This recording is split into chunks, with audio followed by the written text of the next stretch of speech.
And now we have Mansour Shouman here in the studio. He's a Palestinian Canadian citizen journalist, and he joins me here on the set. Really good to have you here on the program.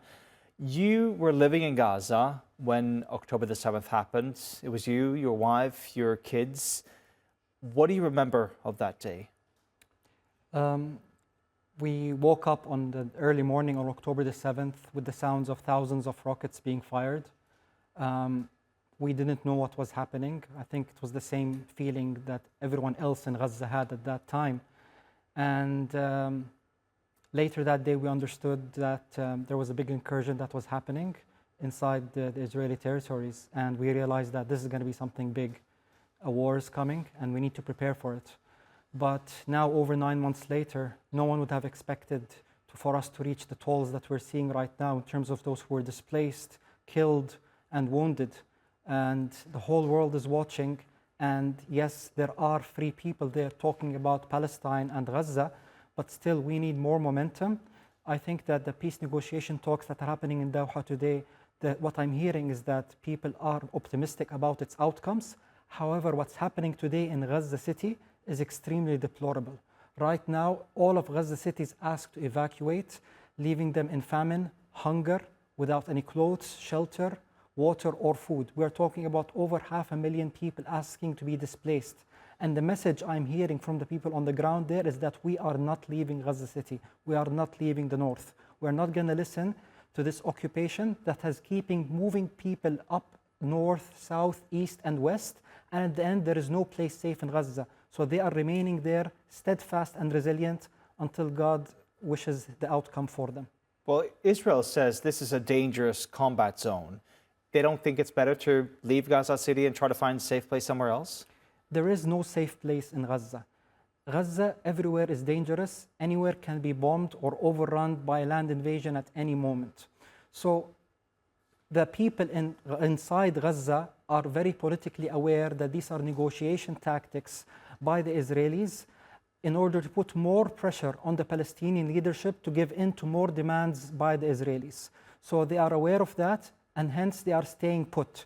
And right now we are hearing that a lot of the Israeli land invasion forces are getting themselves out of Gaza from Shuja'iyya and other areas. And many places that they declared unsafe and declared that they are war zones, until now, no land invasion has happened in these areas. So people are remaining where they are because there is no place else to stay safe, and because they want to send a message to the Israeli forces that we are not leaving, we are staying steadfast on our land. Over the last 4 days, the Israelis have attacked 4 different schools across Gaza. We've seen children killed, horrific injuries.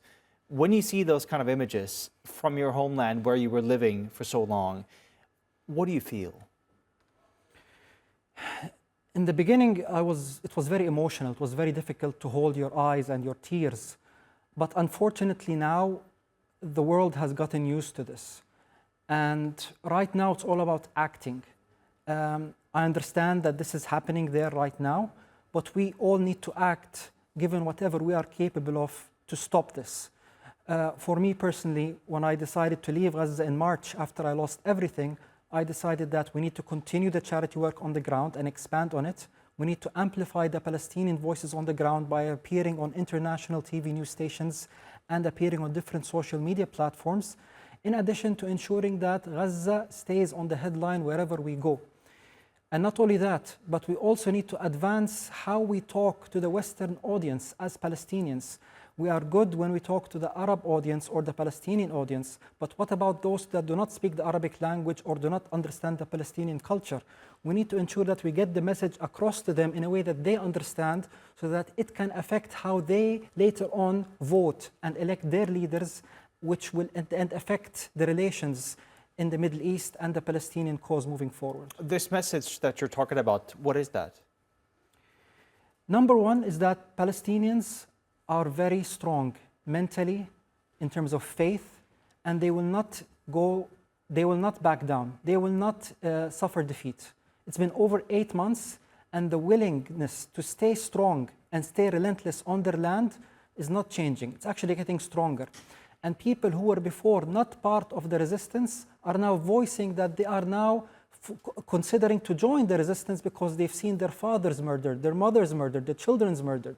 So the people are now even more on the resistance side versus before. And until now, as I said, Palestinians are strong and they have won the hearts and the value war against the Israelis. Look at how Palestinians are treating the Israeli prisoners versus how the Israelis are treating the Palestinian prisoners. This is one small example of how war is affecting the Palestinians on the ground and how we are showcasing our values to the world.